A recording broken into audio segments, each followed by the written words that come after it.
Alright, Ronan MMA, welcome back to the channel. Aljamain Sterling versus Henry Cejudo has been announced for UFC 288 in May, and I am excited for this fight. This is a good fight. However, I think that there were a few people a little more deserving, but that's okay. We'll get into it, I guess, and I'm going to give my early prediction and overall reaction to this fight being made. So before I do, please like and subscribe. I'm going to thank you in advance because I'm Canadian, so thank you very much, Thanks so much, for subscribing. Okay, now, Aljamain Sterling versus Henry Cejudo. This is an interesting fight, and I know that it's a little cliche to say it because, like, Daniel Cormier and Joe Rogan never shut up about it, but it is true in a sense. Like, Henry Cejudo is a winner. I mean, the fact that he was able to come back and get a win over Demetrius Johnson, which you can call that fight, I don't know that I would call it a robbery, but I can see the argument for Demetrius winning that fight. However, if you go and watch, Henry Cejudo and Demetrius Johnson did a breakdown of it. Pardon me.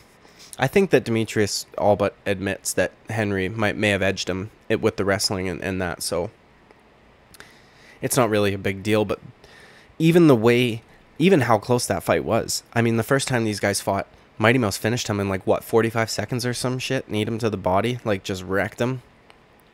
And then he comes back, gets a bunch of good wins, and is able to take Demetrius to a hard-fought, extremely close decision where, at the time, Mighty Mouse was dominating everybody and had just done that phenomenal, amazing, like, suplex to armbar against Ray Borg, which Ray Borg the win doesn't age well, but the way he did it is how you're supposed to finish somebody like Ray Borg. So, especially if you're considered one of the best ever. I feel like there are a few more people that are deserving of this title shot, if I'm being honest. I know a lot of people probably won't like this take, but I think that the Sean O'Malley versus Petr Yan fight was also not a robbery. I think that if you're going based off of damage, I think that the only deciding factor is in round one, whether or not you weigh Petr Yan's slam of Sean O'Malley, which at the time when I was watching it live seemed a lot bigger than it did when I rewatched it.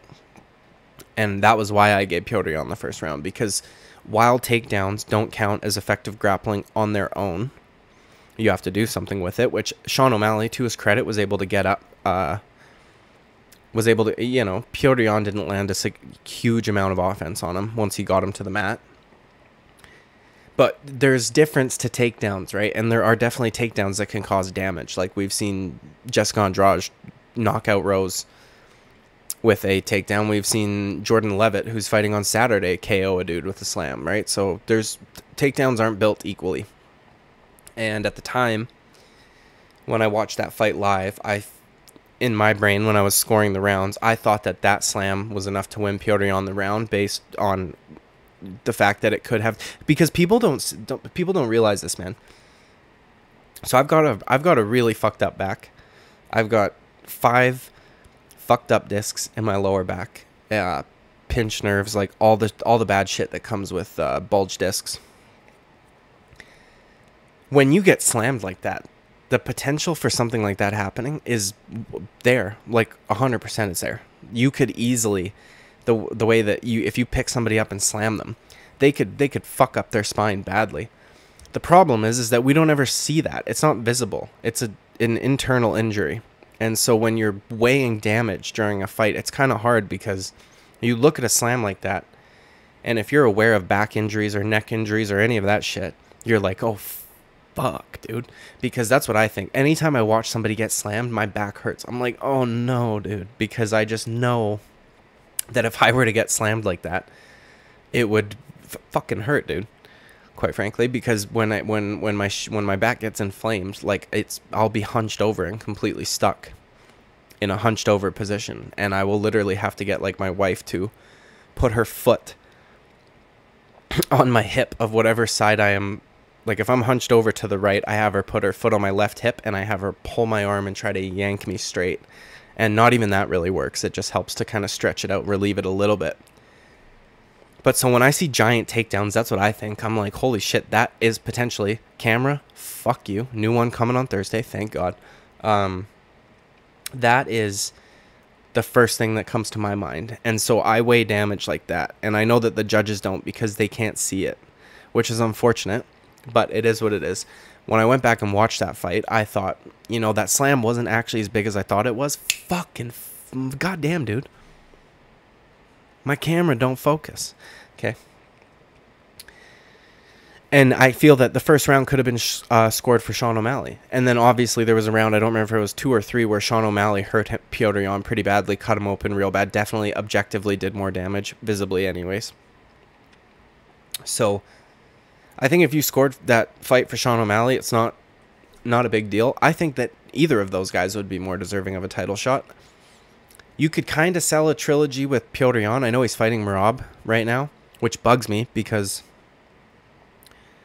Merab, dude, he doesn't want to fight for the title as long as Aljo's holding it, which is some serious bitch shit. Like, I fucking, come on, dude. You're just gonna be like gatekeeper for your friend and never have the opportunity to get your legacy or, you know, make your millions or whatever. Like, it's fucking strange. But whatever. That's a good fight anyways. But because Sean O'Malley technically, like, and officially got the win over Petr Yan, dude, that's a huge win. Like, Henry Cejudo, he never lost the belt, fine. But the guys that he beat, I wouldn't put any of them on the level of Petr Yan. At least not where they were in their career when he fought them. Because when we're talking about bantamweight, we've got Marlon Moraes, who, you know, at the time was like the boogeyman to a lot of bantamweights, and he had KO'd Aljamain pretty viciously with the switch kick that landed on the knee. But Henry kind of exposed him, right? Like, actually, not kind of. Henry did expose him.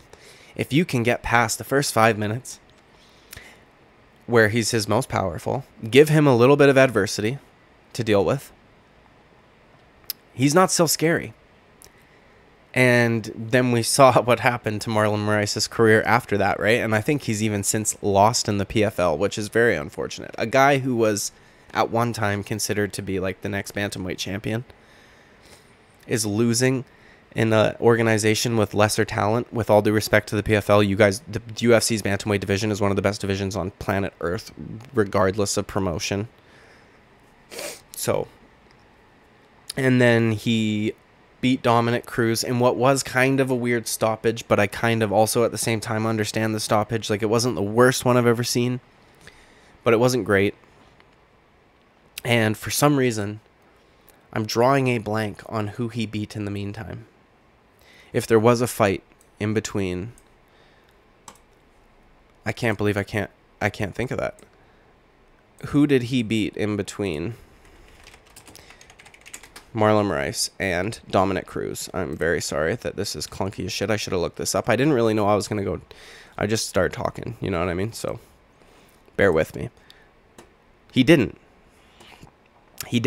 So TJ Dillashaw, right, at flyweight, which does not count towards his bantamweight legacy. So he won the belt vacant from a guy who has since been exposed to an extreme degree.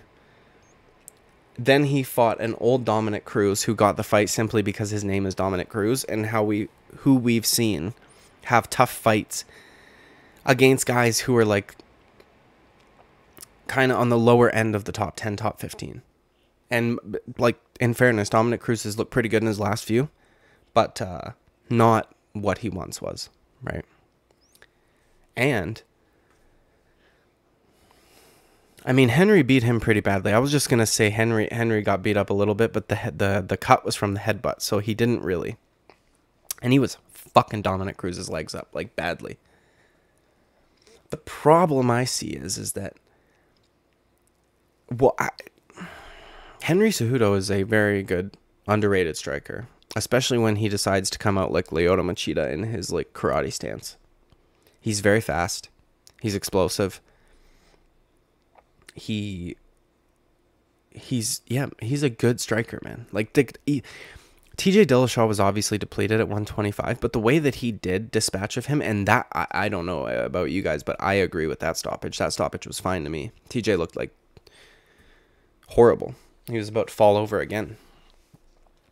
I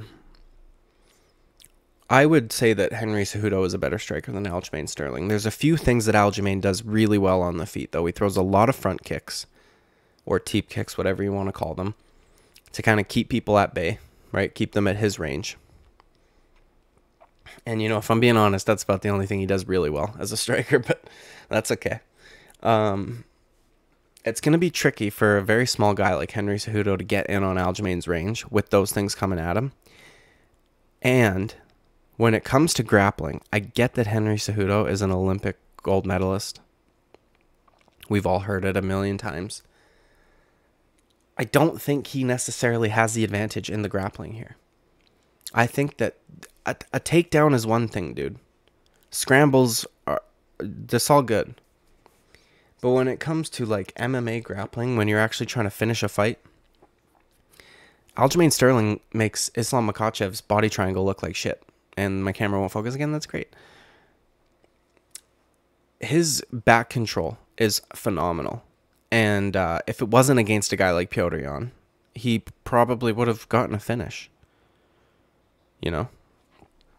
Petr Yan's just good enough to know how to defend that position and did a good job at defending that position. But, you know, I literally don't write any scripts for these videos whatsoever, so I'm just thinking about shit off the top of my head, so I apologize if this comes off as clunky, but Henry Cejudo might remind me of like Volkanovski in the sense that he's going to be hard to choke because he ain't got much of a neck. He's a shorter, compact dude. And man, dude, it's an interesting fight. There are fights that I would have preferred to see. But I think for the UFC, this is... I think what the UFC's hoping, the best case Ontario here, is that Aljamain goes out there and finishes Henry Cejudo. They don't have to hear from Henry Cejudo ever again. Aljamain Sterling finally gets a win that may or may not get the fans on his side. And maybe the hate dies down a little bit, and then they can hype up bigger fights with Sean O'Malley and guys like that. Because I think that the UFC is probably pretty fucking annoyed with Henry Cejudo. And I'm really wondering how he was able to get a title shot. Like, I wonder who they're going to match Sean O'Malley up with in the meantime. The problem is, too, is Henry Cejudo came up from flyweight to bantamweight. And I know he's a big, stocky guy. But he looks like a flyweight. You know? Like, not when he's all fat. He doesn't look like a flyweight. But when you see him in shape and his height and all that, he looks like a flyweight. Whereas Aljamain Sterling could absolutely fight at featherweight. And probably will at some point. He is a big 135er. Who are they going to match Sean O'Malley up with? I'm just thinking that right now. Like, why would they do that? Why would they do that? Somebody tell me. Sean O'Malley would have been a bigger fight, pay-per-view wise, I think, in my opinion. And then you've also got Marlon Vera and Corey Sandhagen fighting. So what, is Sean O'Malley going to wait to see who the winner of that is and hope that one of them comes out relatively unscathed? So that they can... Oh, dude, I hope they don't give Umar Nurmagomedov the fight with Sean O'Malley, dude. Fucking... I mean, that'd be a fun fight, but I think that Sean O'Malley's kind of earned a high-ranked opponent, not somebody way back in the rankings. I mean, maybe he's going to return the favor for what Petr Yan did to him, you know? Nobody gave me a chance. I was ranked 15. Petr Yan was number 1. Petr Yan said yes because he's a gangster. I'm going to keep that same energy and return the favor to the next guy coming behind me. Maybe he's doing something like that. It's weird, man. I think that the UFC's really hoping Aljamain finishes Henry Cejudo. Although, if Henry Cejudo wins and calls out Alexander Volkanovski, I don't know if the UFC would oblige him or not. But that would be another big fight, and that would be like their worst case Ontario. but it might still make them money. Fuck, man. If I had to make a pick right now, who would I pick? Who would I pick right now? If we look at their records, I would argue that Aljamain Sterling has... I don't know what that noise was. I apologize. I would argue that Aljamain Sterling has the better record. I mean, the way that he was able to come back after getting totally dominated by Petr Yan and get the victory the way that he did, and you guys can argue the decision all day long. I don't really see the argument for giving Petr Yan 3 rounds, but if we were scoring the fight as a whole, I would probably score it for Petr Yan based on damage, but the fact that Aljamain was able to... I don't know, man. See, the thing is that he didn't really do much off of his back, and I just made a video arguing round 4 for Volkanovski. Maybe I'll do a video on that, leading up to Aljamain Sterling's fight with Henry Cejudo. I'll do a video on that, because I'm not remembering that fight perfectly. But if I had to make a guess or a prediction right now, dude, fuck, that's a hard one, man. It is a hard one. Though I know it's cliche, but Henry Cejudo is a winner. He is. He finds a way to fucking win. Like, he was getting destroyed in that Marlon Moraes fight. And we didn't get to see what Aljamain Sterling would have done against Marlon Moraes had he not been stopped the way that he was. But, I mean, Aljamain Sterling, man, you guys, I get that he's annoying as fuck. And you know what else bugs me, dude? I don't like that. This will be fun press conference, although Aljamain Sterling is really bad at trash talking and Henry Cejudo is the king of cringe. But it sucks that Henry Cejudo can't call him Aunt Jemima anymore, because I thought that was fucking hilarious, and I hate that people get all upset about that kind of shit. You know, it bugs me. But if you, dude, he has got a very impressive resume, but the only problem is, see, TKO Dillashaw, split decision against Petr Yan, which I think, well, I have to go back and watch it. It was a close fight regardless. Petr Yan's one of the best in that division, so it was a very good fight. The DQ, obviously, we'll call that a loss, because that's what that was, but the way that he finished Corey Sandhagen, fantastic. Beat the shit out of Pedro Munoz, fantastic. Got that knee bar on Cody Stamann. Brett Johns, he beat... See, this is the problem, guys. This is the problem. I'm figuring it out now. This is the problem. He's got a lot of decisions on here. The split one against Petr Yan, Pedro Munoz, Jimmy Rivera, who, if he's the level of grappler that he acts he is and that people act that he is, I feel like he should be able to choke these guys out. He got that one submission on Cody Stamann. Great. But, I mean, before that, you're looking at... Fuck, man, I might have to go with Henry Cejudo winning this, which I don't really want him to, because I hate when guys just get to come back and, like, throw a wrench into shit. Like, this is why I don't really... I get why people get super excited about Conor McGregor coming back, but I don't like it because he gets undeserved title shots, and I do understand that it's a business, and I understand that the decisions aren't made based on the rankings. They're based on who makes the most money. But when guys that aren't superstars are gone, they do make decisions based on the rankings, right? Like, Israel Adesanya didn't have a super huge superstar in his division, so he had to fight everybody. Like Yoel Romero and Paulo Costa and Robert Whittaker and, like, all these guys. And it didn't really matter what their number was because he had already beaten number 1. He'd beat number... You know what I mean? So they go, like, down the list like that.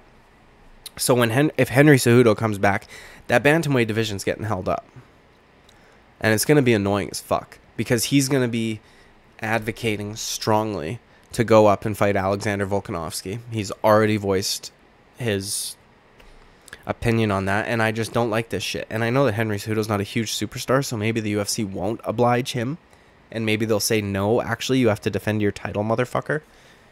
But I don't like when divisions get held up, and I don't like when guys who are undeserving... The only argument he has is that he never lost his belt, but his 2 wins at bantamweight, while they are good, they are not great, and... Aljamain Sterling has been fighting dudes at bantamweight this whole time. I wish he would get the fucking rear naked choke down pat. Like, I get that he got Sandhagen with it, but if you're going to use that much back control, you should probably be able to cinch up a choke. Who would I fucking go with, man? Aljamain Sterling does not have a lot of pop on his shots, too. That's another problem. Henry Cejudo can fucking punch, man. Especially when he darts in there lightning fast. And we've seen that you can knock out Aljamain Sterling. And we've seen that if you give him enough trouble. And I have a feeling Aljamain's going to poke him with the front kick. Henry Cejudo's going to have to find a way around that.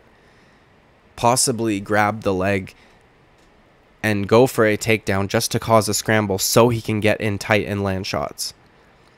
But in the clinch scenario, it's going to be strange because Aljamain is so fucking big.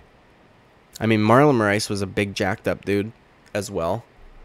And Cejudo was able to fuck him up in the clinch. But I have a feeling that Aljamain Sterling is going to be well aware of a Muay Thai clinch because Marlon Moraes acted like he had never seen it before, which was really strange coming from like a #1 ranked UFC fighter. In the scrambles, I could see Henry Cejudo scrambling Aljo. The only problem is I don't know that Henry Cejudo has the frame to control Aljamain Sterling the way that Aljamain Sterling can control guys. If it stays on the feet, I imagine Henry Cejudo will figure out the range and figure out when he can go in. He'll time his shots. He'll start to get it down. Man, this is actually a really hard fight to pick because Aljamain Sterling, I feel like his talent has been diminished a little bit by his last few performances. Especially, like, man, it's real shitty. TJ Dillashaw's a fucking fraud, dude. You should not go into a fight allowing a bunch of people to fucking bet on you, knowing that your shoulder's going to pop out the second you engage in any grappling when you're fighting a guy who is known for grappling. Like, man, it's really unfortunate. And then his Petr Yan fights, they were like, I mean, shit, dude. I guess the fact that the second Petr Yan fight was as close as it was is impressive in its own right. But we've seen Sean O'Malley ain't getting hit with those same trips that Petr Yan was fucking getting Aljamain with, you know what I mean? And Petr Yan was able to figure out the range on Aljamain and get in and crack him. Aljamain didn't touch him much. Fuck. I could see Henry Cejudo getting this one done. And if Henry Cejudo doesn't get this one done, I think he could finish him. If Henry Cejudo doesn't get this one done, what it will look like is Aljamain Sterling controlling the back for 3 rounds, which will piss me off. Especially, it'll piss me off. I don't like it. I don't like it. And I get people's arguments for it, that it's, oh, you should figure out how to get back up. Okay, well, I thought we were fighting. I didn't think we were trying to butt fuck. So, you know what I mean? This one's been kind of rambly. But these were all the thoughts that went through my head as soon as this fight was announced. So I'm not trying to sound like a fucking rambling idiot. I'm trying to just express my thoughts and opinions and reaction on this. And early prediction, gun to my head right now based on the, you know, what I know right now. Without going back and watching any of their fights and all that shit. I reckon that Henry Cejudo can get it done. I think he can. I think the little midge gets it done because he just does that shit. And also Aljamain hasn't really showed a whole lot of finishing ability. And I think that if you don't put Henry Cejudo away, he will not stop coming. And eventually he's going to find the mark. And he can hit hard. And he can hit fast and he's accurate. And he's got no problem fighting bigger dudes. Camera ain't focusing again. I wasn't even fucking moving there. That's it. I'm going to end the video there because I've just been rambling for 24 minutes, which is impressive. Like and subscribe. Oh, thank you in advance for it. Sorry, don't know what was going on there. Thank you very much for your subscription. I greatly appreciate it. New cameras coming on Thursday. Again, we're making upgrades, so appreciate it. Please subscribe because I'm putting effort in here. Trying to make good content for you guys, trying to make it better by buying a new camera. So thank you so much for your subscription. And I will see y'all later.